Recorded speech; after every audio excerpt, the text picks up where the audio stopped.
ឈ្នះអ្វីមិនស្មើឈ្នះខ្លួនឯងជ្រៃដោះលើថ្នោតបាញ់ឆោតសត្វជ្រឹងទៀបខ្ពស់ឥតដឹងខំប្រឹងផ្លែផ្កា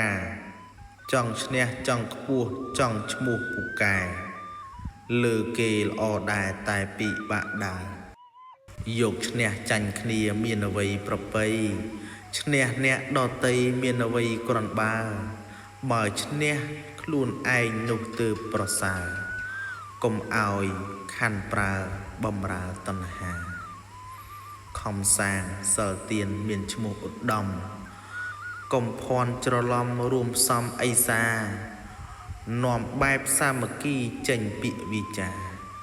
ដោយហឹង្សាថាមានគេឥតខ្ញុំស្ថានមួយធំណាស់មានអ្វីចង្អៀតបើនៅទើសទៀតមានអ្វីសំរុំ